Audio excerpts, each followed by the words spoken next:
Hello, everyone. Are you happy to be back and starting the new quarter? I hope so. Um, Hope you had a nice vacation and are ready to go for a new class. This should be interesting.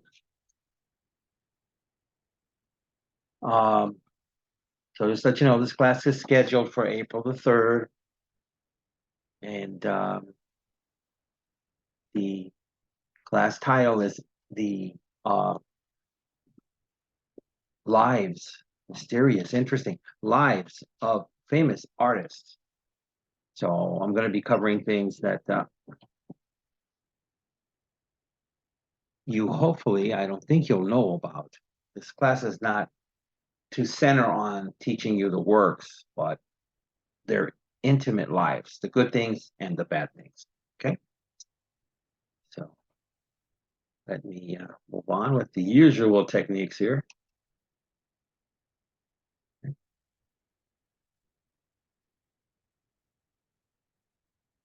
Go to the material. Right. Start the slideshow from the beginning. This thing should stop.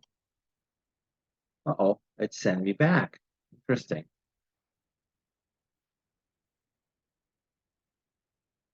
Okay. Again, go back to the material. Interesting. Okay. There we go. It dropped. All right. So again, Humanity 105, that's the school code.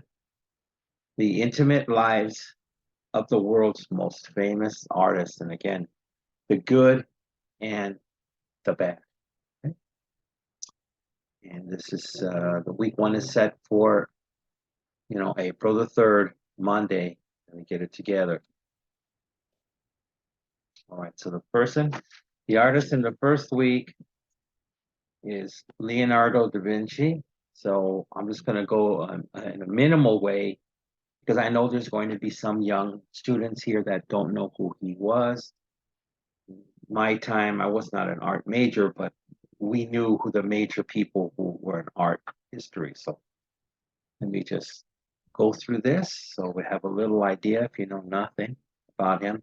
By the way, this is a self-portrait of Leonardo when he became an old man. So you'll see a picture shortly, which is not really a picture because they didn't have pictures at that time, but a drawing of kind of what he looked like, a funny one when he was younger. So Leonardo da Vinci, he said was Italian, okay, born April 15th, 1452. I don't think there's anyone in this class that was around in 1452, not even myself. Uh, in the town of Anciano near Venice, Republic of Florence. And he died May the 2nd, 1519. So it's not important. He died in France, but anyway, not that long of a lifespan compared to what we live now. Okay. So he was an Italian painter, a draftsman. He made many drafts for many inventions.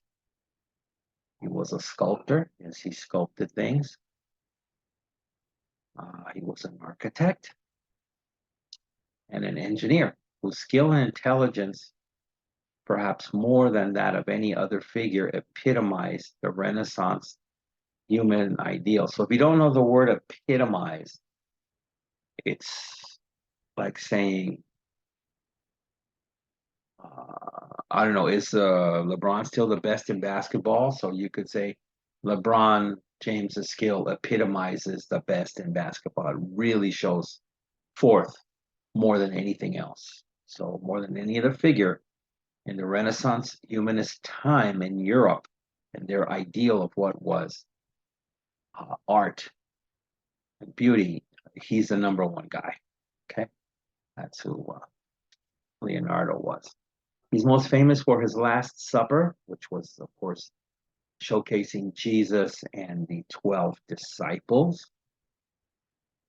And then the famous Mona Lisa, where we're not sure why she's not smiling, or is it possibly a man, or are these other theories that have come up now, even that it was his girlfriend? But very strange picture on her face. And these are his most widely popular and influential paintings of the Renaissance. His notebooks reveal a spirit of scientific inquiry, which means question. He was always asking questions scientifically. And a mechanical inventiveness. He invented many things, and as you see, there will be before their time, he invented drawings about the airplane, the submarine,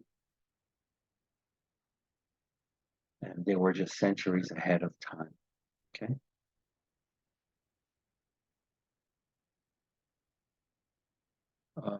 So we will explore the life of Italian painter, architect, engineer, and humanist Leonardo da Vinci.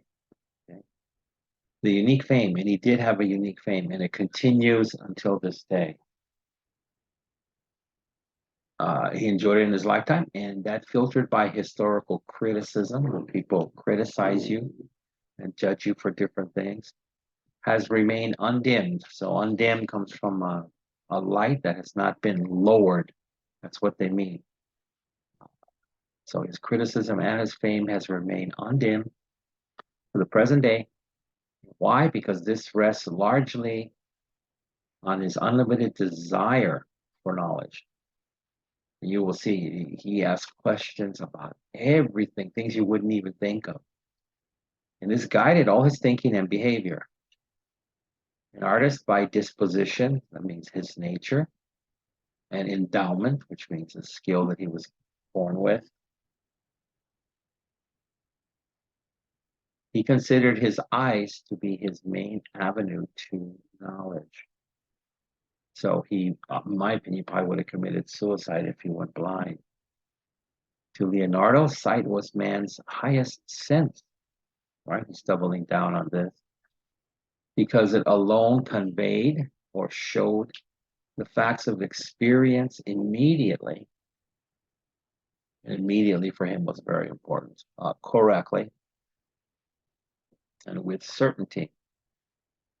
Hence, which means thus or so, every phenomenon or thing that happened perceived became an object of knowledge. And this is the old Latin, saper vedere, knowing how to see. So it's one thing to see it, but it's another thing to understand it. That's what he's trying to put forth here. Became the great theme of his studies. He applied his creativity to every realm, which means every field in which graphic representation is used. Thus, he was a painter, a sculptor, an architect, an engineer. But he went even beyond that, if you can comprehend that.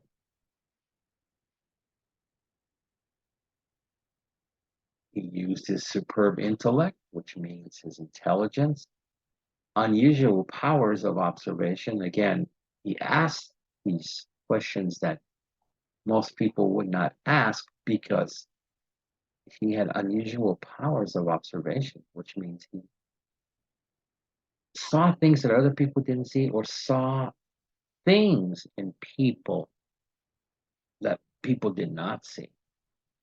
And thus the mastery of the art of drawing to study nature itself. A line of inquiry or line of questioning that allowed his dual pursuits or searches of art and science to flourish. So he was greatly drawn to art and science, as you will see some of the, I guess, could be called creepy things that he did in his pursuits of these two fields. Okay, so that's a little background on him, the famous works he had. Him. Okay, this is a younger drawing of him. As you can see, he invented wings, wanted to fly, right? There's the Mona Lisa right there with the non-smile. Okay, this looks like the Last Supper with the disciples of Jesus and other works, books representing. Oh, he was also, you find out he was a musician too. So this is a young Leonardo da Vinci. Okay. All right. So as you can see right here, who thinks of a question like this? What causes tickling? What causes it? Why do, when they scratch you in a certain place, do you start laughing? But they scratch you someplace else, nothing happens. Again, I would never think of something like this, but these go to his talents of observation. Okay, so a little script here. Italian painter and sculptor, genius of the Renaissance. There's the title again of the Renaissance. Famous for the Mona Lisa, the Last Supper, and encyclopedic notebooks. Did you know that? Right. So there's paintings and then there's books. All right, so let's start from the top. For someone who may have accomplished more than any other man in history, little is known about Leonardo da Vinci, except that his curiosity was unique. We know that his father, a lawyer, never married his mother, who was a peasant, which means a poor person, no money. And this created lifelong legal and emotional problems for him. And this is his personal life that most books don't go into. As a child, he lived mostly with his father and had four stepmothers in all. Wow, now that's going to be something. Four different moms raising you at different times in your life. But it's thought that the uncle who lived nearby nurtured or took care of Leonardo's powerful drive to learn.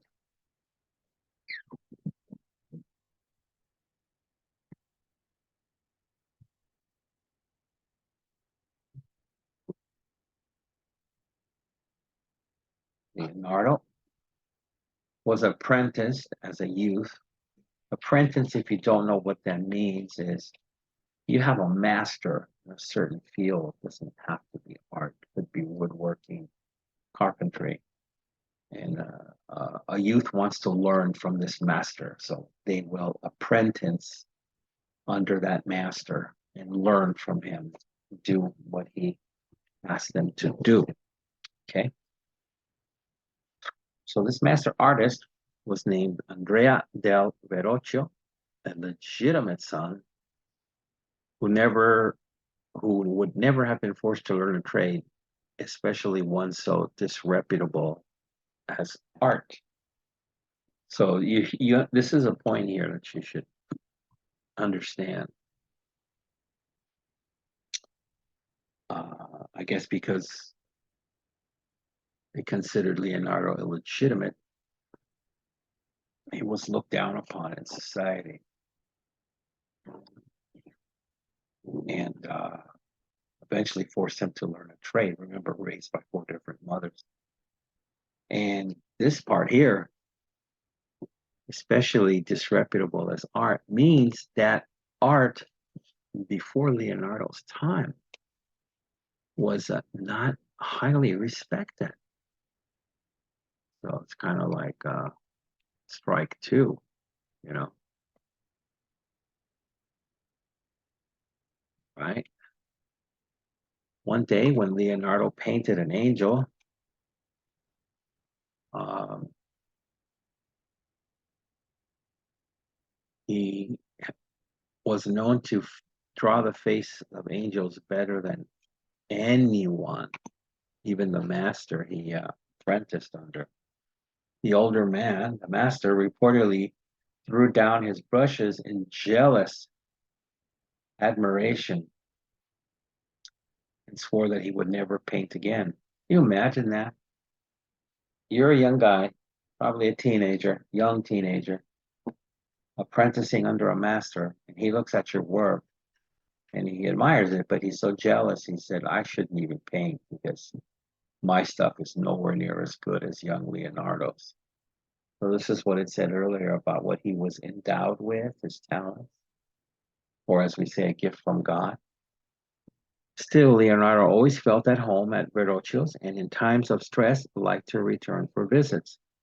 So that's where he felt the most safe and nurtured. So for him, he didn't care or had any ego about drawing angels better than the master. He just loved being in his presence.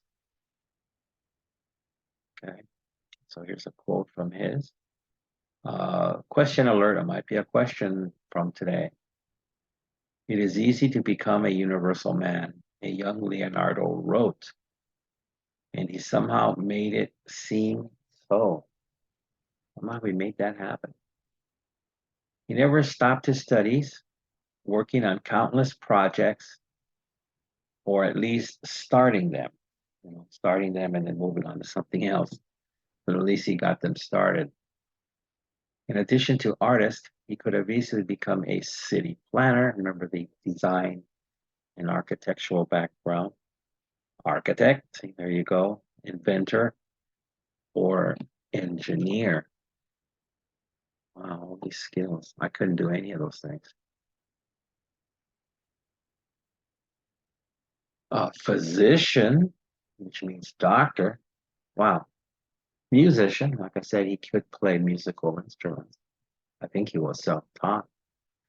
Anthropologist, so Indiana Jones. Botanist, so study of plants and flowers. Or astronomer, studier of the stars. I question were the words he wrote most frequently in the elaborate notebooks he kept.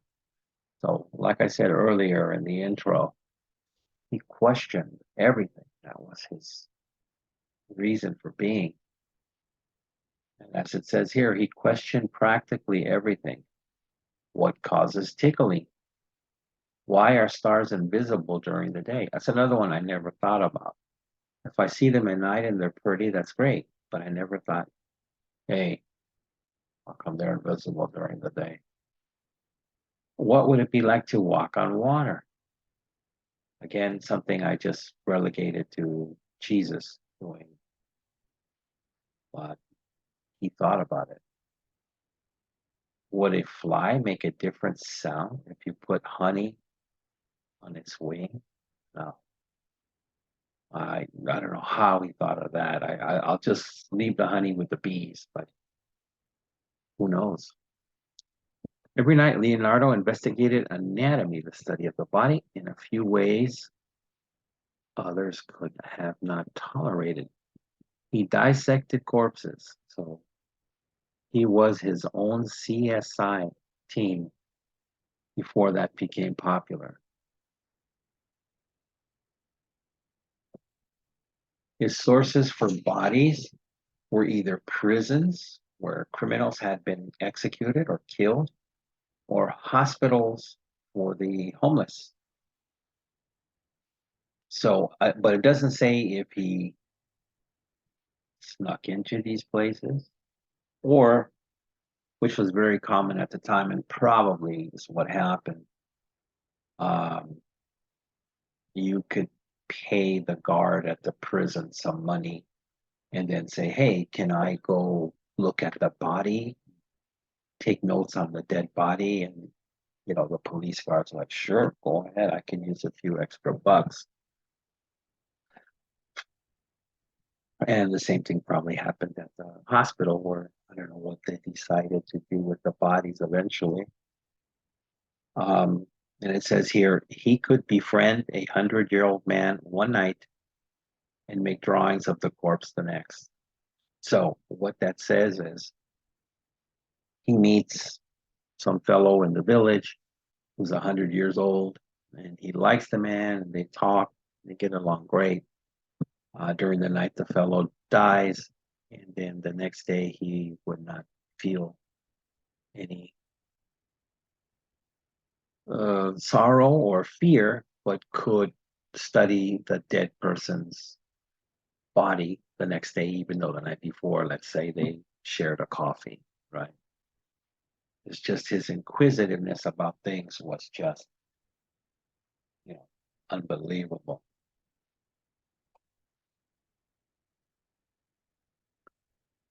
Many of his neighbors were likely to have been scared of Leonardo, especially with doing those kinds of things. He was so mysterious with his secret autopsies, again, CSI, officially banned by the Catholic Church at that time. His scientific experiments, rumored to be some type of magic. A lot of science was rumored in Europe at that time, was rumored as magic. And his desire for privacy.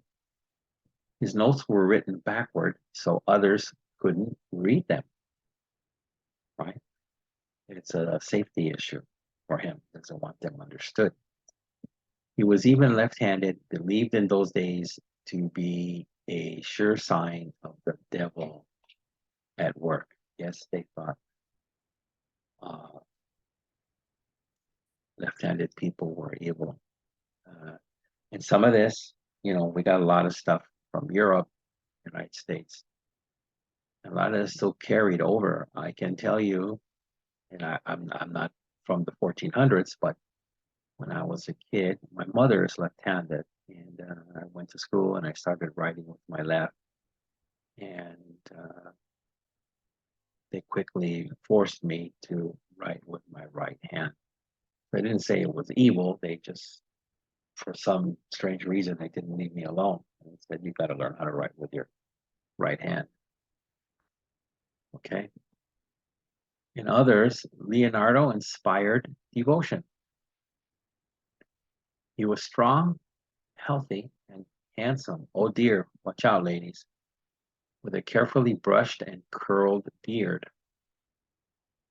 His rose-colored robes were short, unlike the long robes of most men, and he was always impeccably clean. So impeccably clean means like spotless. That's the term we use now, spotless.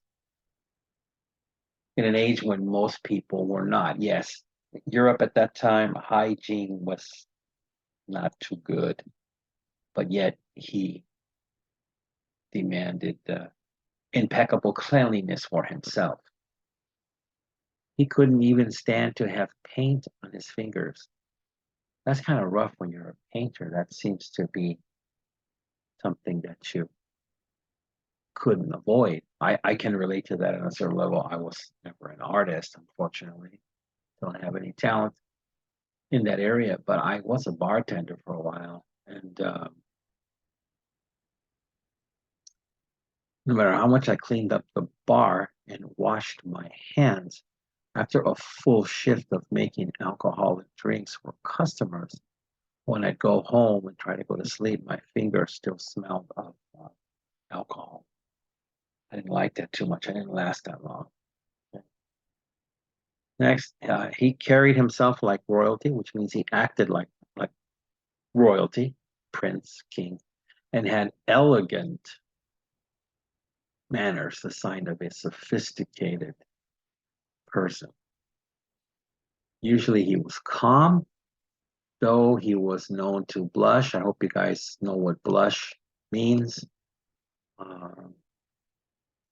If you don't, let's say, let's say for you young guys, a pretty woman comes up to you and gives you an unexpected kiss. When your face turns red, that is what blushing is. Okay, so he would blush. But he would blush when he was insulted by his arch rival, which means enemy, Michelangelo, who we'll get into later. It's another big one. I'm not talking about one of the Ninja Turtles, Michelangelo. Okay, that's who the Ninja Turtle was named after, the artist.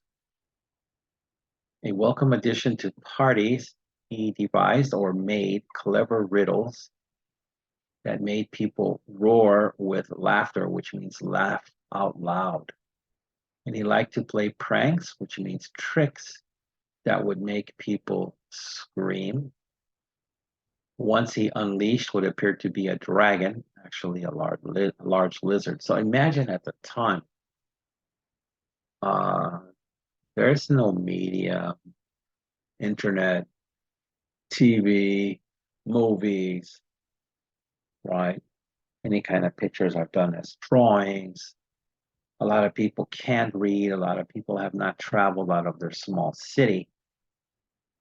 So he got a hold of a lizard and walked around with a leash like a dog and told people it was a dragon.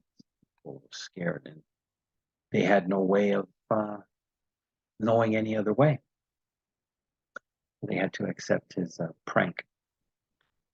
He rode horses well, so that means he had an athletic ability too. A lot of artists they have very sensitive hands and dainty bodies, so they're not really athletic because they paint such beauty, but could also ride horses well. He sang well, played the lyre well. Lyre is an instrument. In that first picture we saw, that's a lyre that he's holding on to, right? Which is not really popular anymore, but some people can still play it. And of course, could invent his own musical instruments when necessary. So, like I said, he was self taught with the music, but I didn't know that he also invented his own musical instruments. I mean, where does your mind go for something like that? Does your mind has to tell you, like, I'm thinking of a different sound than a guitar or a violin. What kind of instrument would make that sound? And then he could actually make it. It's just, it's unbelievable. So continuing here in the middle, Leonardo could paint all day without eating. But when he stopped, his favorite meal was minestrone soup. Maybe I should put that like on the midterm and then see if I get a student that didn't watch the video, didn't read the PowerPoint. And if I say, what was Leonardo da Vinci's favorite meal? And they write, Big Mac. I wonder, I've had things like that happen before. Let's say he was a vegetarian, so he ate no meat. An eccentric choice at the time. And one more reason few people understood him. So eccentric is, how can I explain this? Eccentric people are not readily understood by most people. They called Michael Jackson unique and eccentric. He had a chimpanzee named Bubbles as a friend and supposedly slept in a oxygen tank and, you know, did a lot of other things, hung around with little kids. So as you can see, at this time, people could not understand a person that did not eat meat, right? It's not like now where you've got the LA, Santa Monica, oh, you gotta be a vegetarian and then you can't have dairy and then gluten free, right? So he was like, hey, I choose not to eat meat. There was not a big variety of a lot of vegetables, so people thought this fellow's strange. He felt sorry for animals and believed that people who ate them were walking burial places. So, in other words, if you eat meat, he says, well, you're a graveyard, right? There's dead animals inside of you. Okay. But again, that leads him to have eccentric kinds of thinking and thoughts that most people could not understand.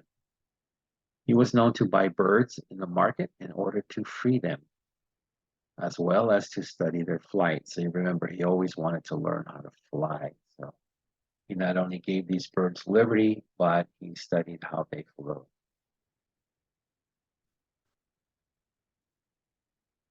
And here's the dragon that he had, at least a drawing of it, but you can see it is a lizard. So if you did not live in a tropical climate and you're in the Middle Ages in Europe, someone says this is a dragon, then you're like, okay, it's a dragon, right?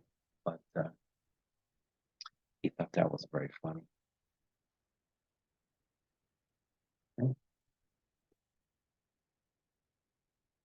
The thought of flying was one of the only two things to know to put Leonardo in really high spirits, which means make himself very happy. The other was his design for a submarine. He always wanted to make a submarine and travel under the ocean. Okay.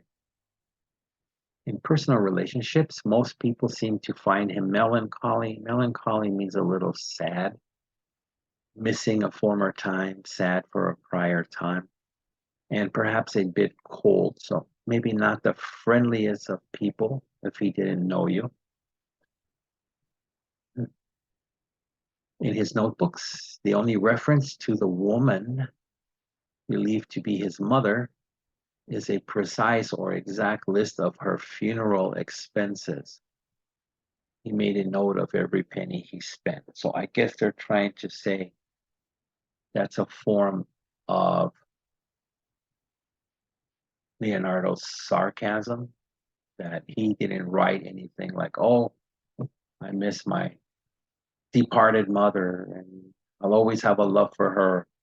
Instead, the only thing he writes are every penny, like an accountant, that was spent on her funeral. And, I can imagine the flowers cost this much, the coffin cost this much, you know, to make the whole cost this much, like, so they're trying to show he was maybe not happy with how things went. Okay.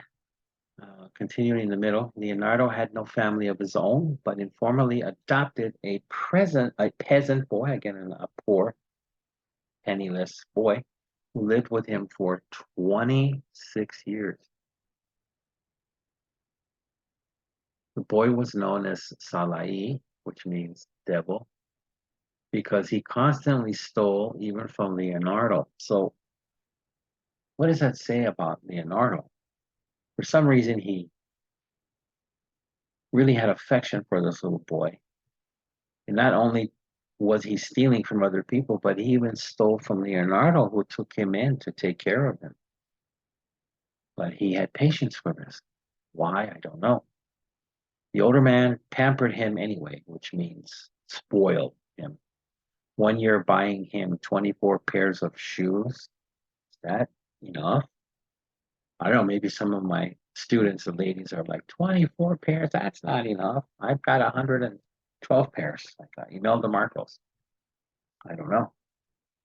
Another time, a coat of silver cloth lined with velvet. I'm sure at that time that was super expensive. But remember, Leonardo liked to dress very fancy, right? And impeccably clean. And silver cloth and velvet's going to be hard to keep clean. And I'm sure he wouldn't allow Salai to look dirty standing next to him. Between his jobs working for patrons at the various courts of Italy and France, Leonardo traveled. He always liked to travel also.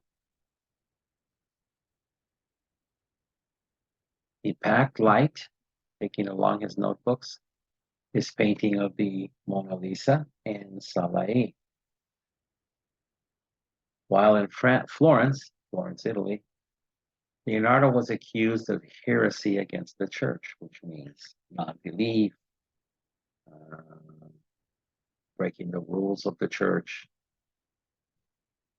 And then it was probably the accusation for homosexuality, for which the penalty at the time was death. So I guess they're probably saying, um, the boy, like I said, 26 years. So the boy is a man now. Why is he still living with you, right? He should get married or be out on his own or something else, but he still lives with you. So you're probably, homosexual. That was again, accusation is not proof. It's just an accusation. He was acquitted, so it means he was not found guilty. So there you go. But after this, he became more secretive than ever. Nothing was more important to him than his liberty. Two of his earliest inventions had to do with escaping from prison. So, as you can see, he probably spent a short time in prison and hated it so much he was inventing something to get him out of there in case they did not relieve him quickly. Luckily, they did. Relationships with his patrons, people who bought art from him, were often fraught with misunderstanding, which means there was a lot of misunderstanding and bitterness. Leonardo was versatile, so he could do many things.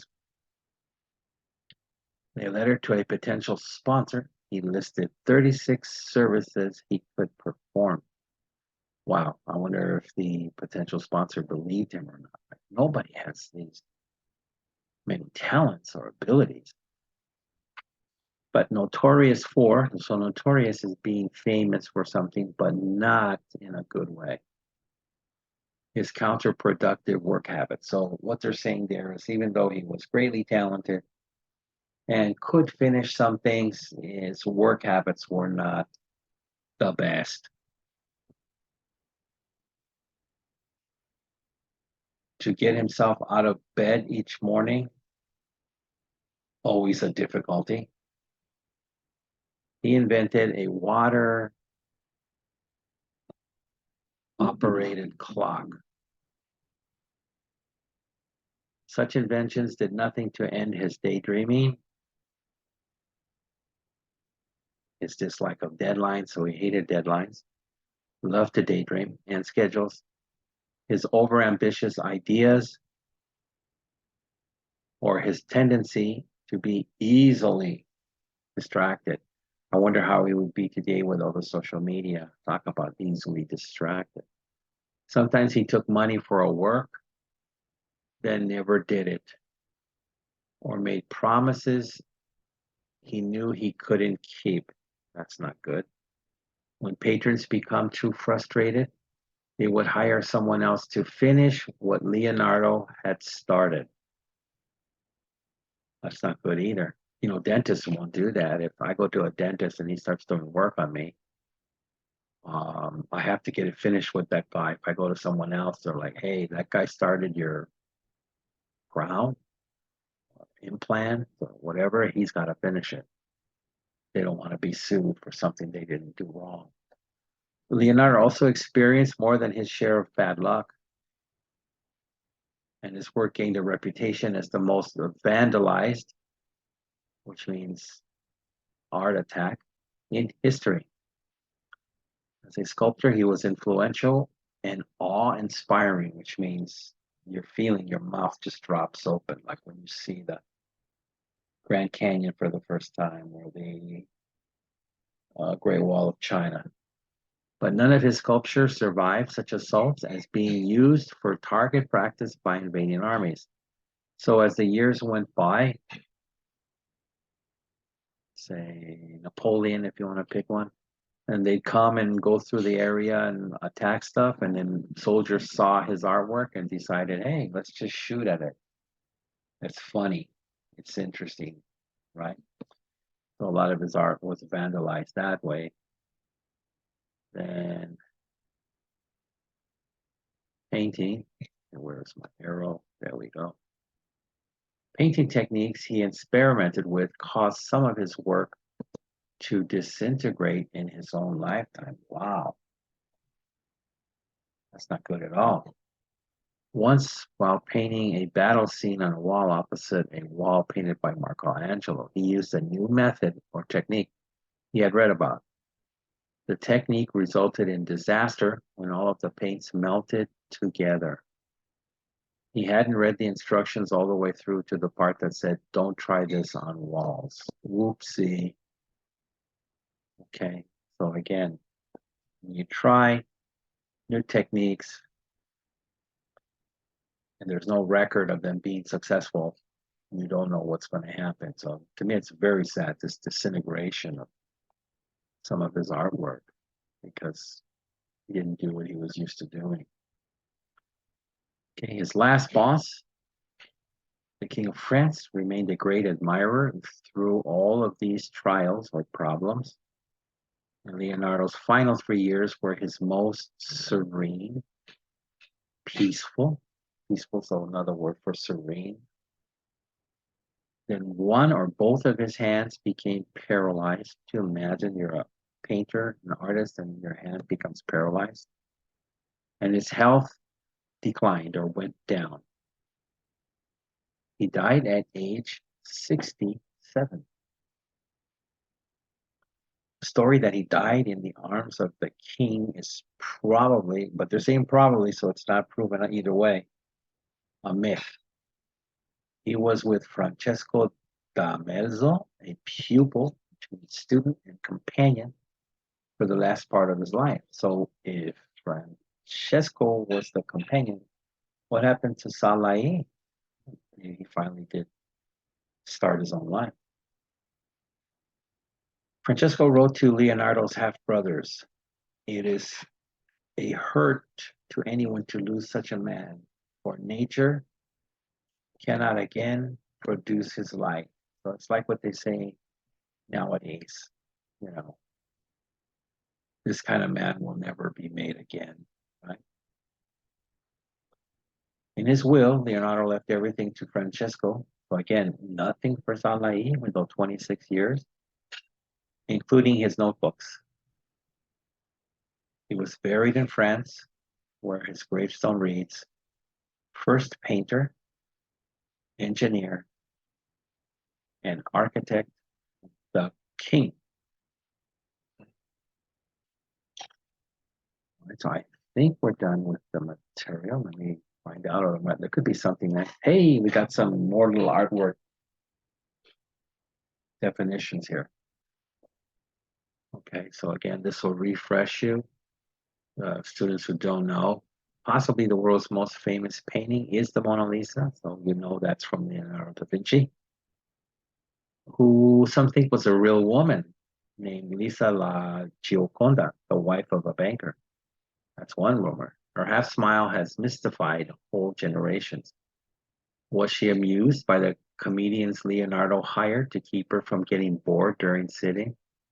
So that's something I didn't know. It took a long time to paint her, and she was getting bored, so he hired comedians to keep her laughing, even though she has no smile in the painting.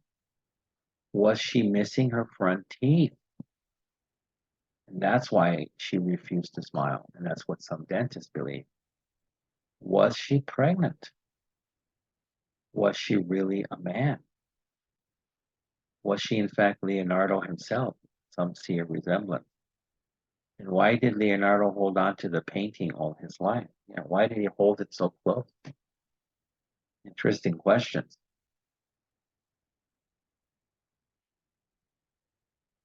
While Leonardo was painting the Last Supper, again about the 12 disciples with Jesus, for a group of monks, they kept coming around to ask what was taking him so long. 3 years it took. I think I would come around too. Later, the monks carved into the painting to make a doorway. See, they were upset. Again, vandalization of his work. The rest of the work was almost destroyed during the French Revolution when Napoleon's soldiers threw stones at it. Not very nice. And World War II, when a bomb landed nearby and destroyed more of the Last Supper. Recently, it has been restored inch by inch with 500 years of grime removed. Grime is like a dirt, wet dirt. 500 years of grime. That's before they knew to put artwork behind glass. But again, it was also attacked. With 5,000 pages of drawings in his notebooks, Leonardo was the world's first scientific illustrator. He did his technical drawings to improve his painting. He was obsessed with flying machines and also drew the first cars, bicycles, machine guns, tanks, and much more. Don't forget the submarine.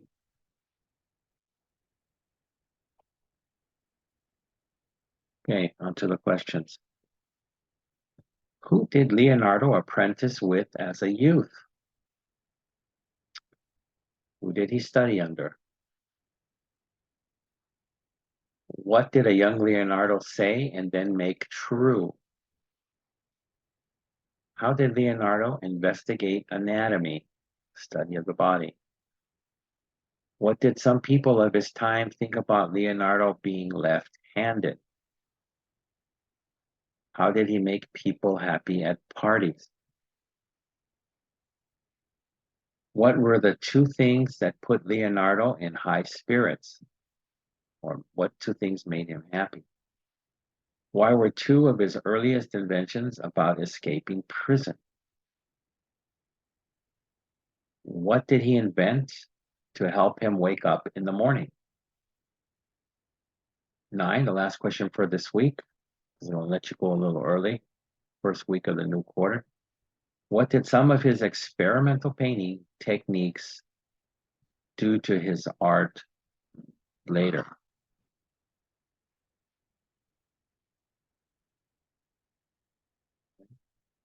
Looks like we're done there. So let me hit the stop share. All right. So anyway, folks, that's it for this week. Let you go a little bit early. And hope you enjoyed that. And we'll be moving on to next week's lesson very shortly. Okay, so take care, everyone.